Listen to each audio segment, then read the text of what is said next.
YouTube is no longer on easy mode. I don't care what the experts say, that has expired. In today's video, I'm going to give you 3 reasons why I feel YouTube is the hardest it's ever been, and I'm okay with that because this is actually a great opportunity for you. The fire I did yesterday was a massive failure, so I went out and got these tumbleweeds, and hopefully this is going to be a lot better than what I was trying to do yesterday and kind of erase that massive failure that I had. So yesterday it was a lot colder out, and today it's about 30 degrees, which is so much more tolerable. I can even be out here without my gloves on. So let's see if this will actually make a difference from yesterday. I'd say the first reason that YouTube is no longer on easy mode is because I believe the audience has matured. There's no going back on this one. This low effort, this just kind of putting whatever you want out there, it's no longer tolerable on YouTube. I talked in another video about how, now we're competing with services like Amazon Prime, Netflix, NFL, because, YouTube now has rights to some of the NFL games. And you can't just show up and just put any old thing out there. That doesn't mean that you have to put in, millions of dollars in production quality. What you do have to do is be real and be genuine. Be someone that other people wants to talk to and wants to be in their presence. One of the best ways you can figure out who wants to be in your presence is to simply talk to your community. The people who comment, the people who actually care about the content that you're creating, you can't treat them like they're nothing because they are your audience. Talk to them, ask them about what their struggles are if you're building a YouTube channel. And this is in no way trying to manipulate people into subscribing to your channel, because those subscribers won't last very long. I've seen channels that do giveaways just to get people to come and subscribe to their channel. And what ends up happening is those subscribers never watch another video, which makes them dead subscribers. And if they get recommended content from your future videos and they don't click, it's going to hurt your channel. That's looking a lot better than yesterday.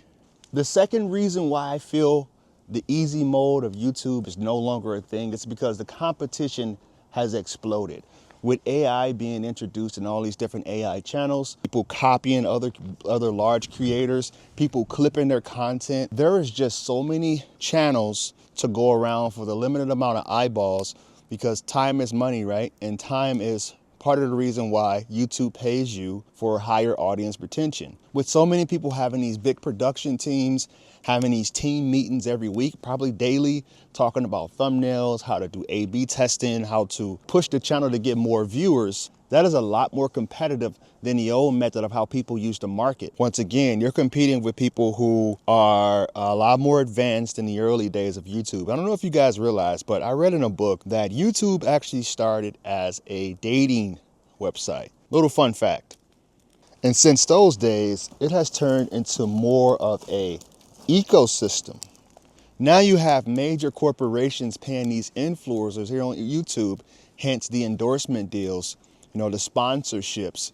When they put these ads in between their videos, they're understanding that YouTube is probably the future.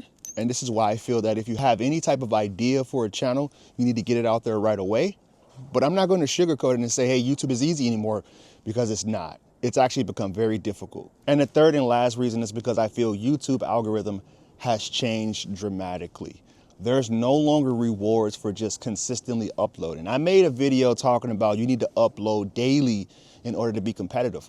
I need to change that a little bit. You need to upload the right content daily. It has to be something that you talk about ad nauseum. You need to be able to talk about that topic from a lot of different angles. Because if you try to veer too far off, if you talk about, how to start a fire video, and then the next video you're talking about how to go shopping for deals around Christmas time, the best boots for winter hiking, you may never make traction, right?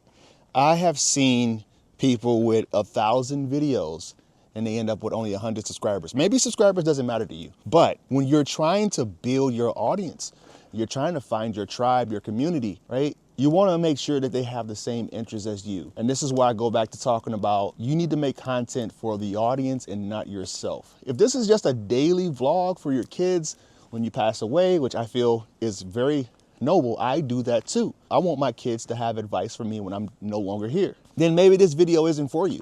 But if you want to get to the point where you can get monetized and you can make passive income and just have your check being deposited every 21st of the month, then you have to get intentional about it and realize that YouTube is not easy. I have the utmost respect for someone who can upload 1,000, videos and only end up with 100 subscribers. That is something that I couldn't do. I mean, maybe when I hit retirement age and I no longer have kids to feed and a mortgage, but when it comes to, being able to have a sustainable living, you have to be intentional about the videos you post on YouTube. So that's all I have for you guys, and hopefully you found some value in today's content. If you're interested in this type of content, I would humbly ask you to subscribe to the channel for future videos, and I will see you in the next video.